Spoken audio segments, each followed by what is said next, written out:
Hello everyone, today it's time for another single beat test. You could say an SBT of the SBT, so a single beat test of the single beat theory. I strongly believe that the single beat, so the modern reading of the metronome, is absolutely impossible to apply to historical metronome numbers because they are just impossible. And it doesn't match the notation, it doesn't match also, I would say, the musical meaning of those pieces, but that's of course something to to be discussed. But overall you could say, well, listen, these metronome marks of the early 19th century, in fact of the entire 19th century you could say as well, they as a whole don't make sense because we can just not play them. And it doesn't make sense for metronome numbers to, to not play them, to not see them as actual tempo indications. And so the SBT, the single beat test of the single beat theory, is, I think, also for you an important exercise. And of course for us whole beaters, so to say, it's a fun exercise because in a way it makes our case stronger. And, in a sense that we have a case to make. It's for every one of us to find out what his or her truth is. But in any case, just looking at metronome marks and compare them to performances oftentimes will make you see that what we have today in our today's performance practice is nowhere near close to what you would call a single beat application of historical metronome marks. Yes, we have some performances that are close or even matches those metronome marks in a single beat reading, but that doesn't apply for the entire metronome, arsenal of metronome marks that we have, by far not. And so in today's video I would like to focus on a symphony of Beethoven. You will remember that Alberto and I recently uploaded the 8th Symphony in the fabulous transcription by Carl Czerny, and I still remember during the premiere of that recording that a lot of you were astonished by the speed of the last movement in whole beat.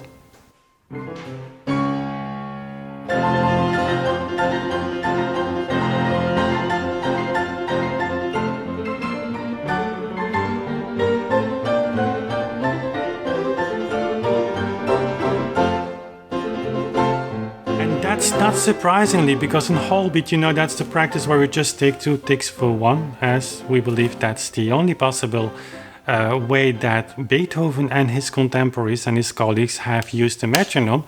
Well, in that application, we already play about 8.5 notes a second. That's pretty fast, and if you go then even to repeated notes, that's for the Viennese pianoforte even a little bit too fast. So honestly, when we were practicing or about to practice, Alberto texted me on WhatsApp and said, Wim, have you looked into the last movement of the 4 of the 8th Symphony? I said, no, why? Yeah, he said, just do it right away. Sit down at the piano and play. And I texted him back like, really? It is really fast. So, of course, that in our case here on this channel, for you, if you belong to this whole beat family that we have here, that makes the case even stronger. But of course you can imagine that a lot of people who have difficulties of accepting that the historical musical reality of that days is different than what we have today, for them the sky is the limit and everything is possible. But also they don't realize what a single beat application would be, and that's what we're going to discuss about in this video. And I'm going to take another Katsaris video, Katsaris recording of a Beethoven symphony that he made. Katsaris is a wonderful pianist. I cannot underline enough when I bring musicians on this channel to showcase something that's tempo related, it's not as a kind of critique to their works. Especially with Katsaris, he was one of my gods when I was in Amsterdam. I bought his CDs, still have them. He is an amazing pianist, but it doesn't change the fact that he also belongs to a system, a musical system that we believe strongly does not represent that of Beethoven. And in this Liszt transcriptions that he played of Beethoven symphonies, it becomes pretty clear. So that's the reason why I bring him to the channel, so to say. We have made already one video on Liszt Katsaris, Beethoven, that's linked here. So that's the 5th Symphony. You can click on that to watch that if you want. But stick around here for the 8th Symphony because this is a pretty interesting example. just give you an overview of the tempi that Katsaris took for Beethoven's symphony and Liszt transcription, let me just give you the overview. It's pretty stunning for this symphony. So first movement, Allegro, Vivace e con brio. Beethoven gives 69 for the dotted half note. Katsaris plays around 50, 52-ish, 54 sometimes. So that's about 25 to 28% below Beethoven's tempo. The Allegretto scherzando, 8th note 88, that's a famous Melzel canon. Katsaris plays 72, which is 18% slower than Beethoven indicated. The tempo di minuetto, quarter note 126 is Beethoven's tempo. Katsaris plays 106. And then for the fourth movement, the Allegro Vivace, I want you first to listen to his rendition, because technically this is absolutely of the best this planet has to offer on the field of pianistic capabilities. Just listen.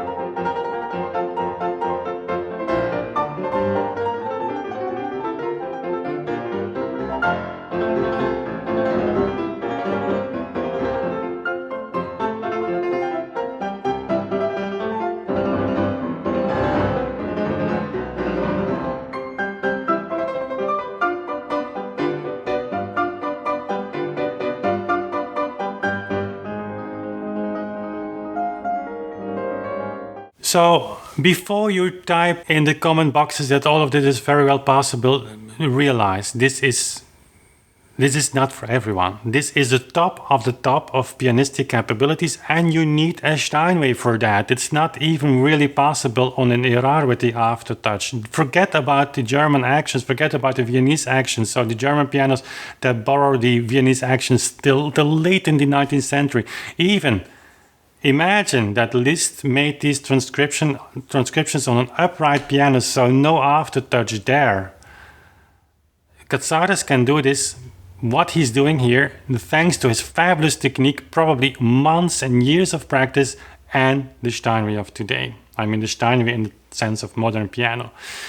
But this incredible tempo, Beethoven asks us to play 84 for the whole note, which is completely in line with his other Allegro Vivaces. For Beethoven, Allegro Vivace is very close, if not spot on with Presto.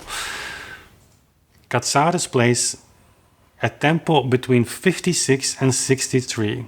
That's 33 till 25%, so around 30% slower than Beethoven. And the implication of it is enormous. Because forget about the idea that these pieces were not supposed to be played in Beethoven's metronome marks. I read that comment a lot. I've read that comment a lot also on the, so you would say that the twin video I made on the 5th Symphony with Katsaris. This is absolutely nonsense, because it's like saying Liszt gave the same metronome number as Beethoven in his transcription as a sign not to play this piece according to that tempo indication. As you find this metronome number also, or Beethoven's metronome numbers for the symphony also in the symphonic transcription, the forehand transcription that Czerny gives. Why does Czerny give the metronome numbers by Beethoven in the transcriptions? Probably because he made the transcription in a way that's still playable according to the Beethoven tempo indications. Why do you have so many other transcriptions for piano of the Beethoven symphonies where you just have the Beethoven metronome numbers on top of the movement? So it doesn't make sense saying these metronome numbers were published as a clear sign not to follow them. That doesn't make sense. It is as saying like, listen, I left the murder weapon on the crime scene with my fingerprints as to show you that I did not commit the crime. I wonder if a court would be susceptible for those arguments. I don't think so. When the murder weapon is there with my fingerprints on the crime scene, I potentially have done it. So if a metronome number is published in a score, it's because the editor of the composer or just the transcriber wants you to play that. At least you can just also think for yourself in this case that if Liszt makes or Czerny makes a transcription of a symphony, it doesn't make sense to say, hey, listen, let's make it so much more complicated that pianists cannot play it in the tempo that is supposed to be given to this symphony, so it doesn't make sense. Also, the argument that Katsaris easily could play in the given tempo if he wanted doesn't make sense at all. You cannot play faster than this. For all the symphony transcriptions that Katsaris played, he just chose the fastest tempo he can. It's actually for every movement that we play today, people perform that in the fastest tempo they can. If it's an allegro or an allegro moderato, doesn't matter, always the tempo is like on the edge. But here in the allegro vivace, no way you can play that faster. It's impressive. But we're going to do the exercise, and we're going to do a few exercises. First of all, I'm going to adjust this tempo of Katsaris to the 84 whole note. That's what Liszt wanted you to play here. If single beat were the norm in those days, you just have to be able to do that. Liszt was not someone from Krypton. He was not Superman. He also did not transcribe these symphonies for the Katsarises of his time. This was just, as he said in a letter, written for the average student of a conservatory. So not for real amateurs, these transcriptions are difficult, but for the ones who studied and for everyone who studied. So in other words, for the majority of pianists of today. And so we're going to adjust this tempo to the 84, and then we're going to apply what I would call, and I will call it much more in the future, the Fink doctrine. You know, I had these two videos on Gottfried Wilhelm Fink, link here in the info card or in the description box, where Fink criticizes the performance practice of his time around 1839, ask Tomacek to give metronome numbers for Don Giovanni and take those metronome numbers of Don Giovanni as a benchmark to say people are playing much faster as that. So much faster, you go to those videos and you'll see what that means. So if we apply the single beat theory to this metronome mark, we're going to apply also the Fink doctrine, which is that people in those days played faster than those metronome marks. We're going to see what that result is. And as a final thing, I'm going to give you also a kind of single beat version of our four-hand version, because then you can see us play. Because when you see pianists play in these beats, you immediately will say that makes no sense. So here is Katsaris in exactly 84 for the whole note, what Beethoven and also Liszt asked to be the tempo for this movement.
And I'm sorry to punish you a little more, but now we're going to apply the Fink doctrine. So we're going to speed up the single beat version to like 30% faster, because that's so well documented that people in those days played faster than metronome marks. So if that's just an historical reality, I mean single beat, if that really was an historical reality, it should be no problem to speed up the metronome marks of those days, because many of those metronome marks, if not all, certainly in the context of historical music, also for those people, were given to point musicians to make them aware of the fact that tempi traditionally was slower. So here we have the same movement and we just add another 30%.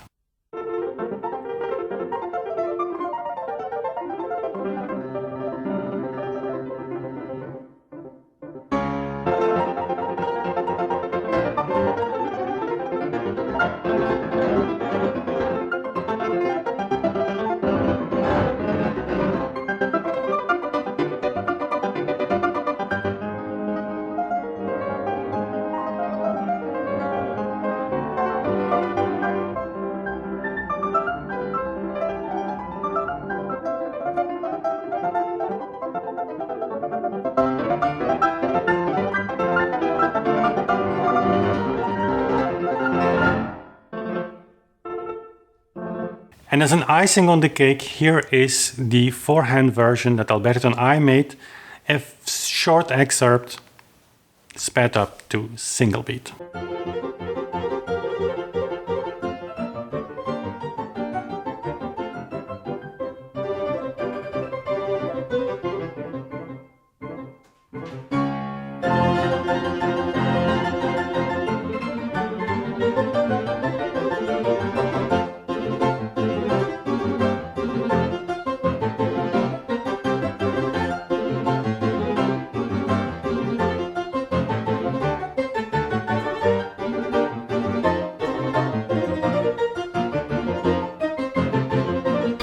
So guys, I think this is pretty clear. In fact, we could say this is the only example we would need, because no pianist can pull this off in the tempo that Beethoven prescribes, because then you'll have to play like 17 notes a second, and not just for a few bars, no, constantly. It's impossible. Our muscular and nerve system is not designed for that, and I can tell you wouldn't hear those notes either anymore. We cannot distinguish rhythmical patterns that are faster than 10 notes a second. So guys, with tempo research, the proof of the pudding is in the eating. And that's of course that you'll notice yourself that a lot of people on the other side, I would say, on the single beat side, they have a lot of words, they publish a lot of articles, they pretend that there is no problem, but there is very little, if ever, practical demonstration of what is claimed, and not only by the people you see on YouTube. It's an academic standard. Single beat is the academic standard of today.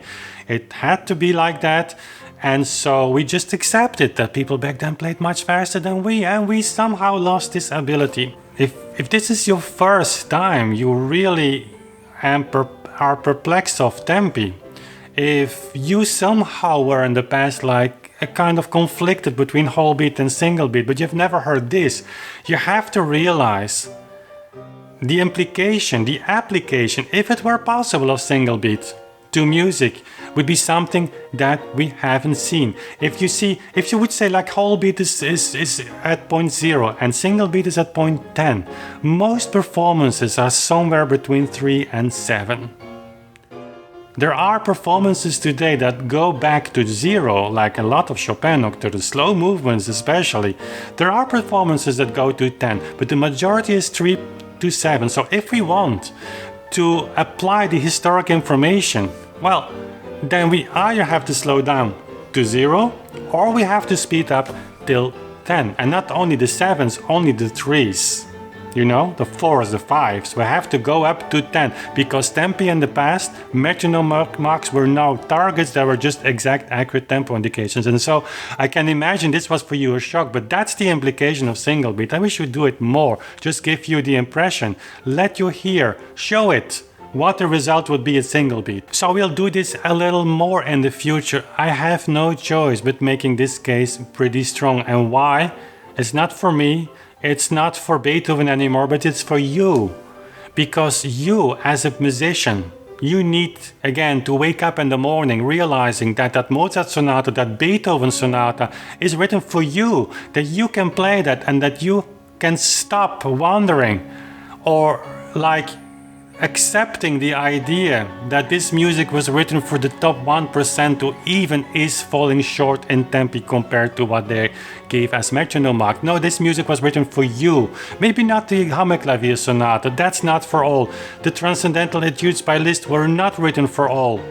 But the majority of music was written for you and for me, and that's something that makes this whole beat thing powerful. It opens so much more roads to enjoying music, and that's the reason why these single beat comparisons, these single beat tests are necessary. So if you like to see another video that is really going into the same direction, a series even, click on this thumbnail over here. It brings you to the Czerny-Bach comparison, because also Czerny made metronomizations for Bach, and that's a strong case as well. I will continue that series also soon. Thank you for watching. See you soon again. Bye.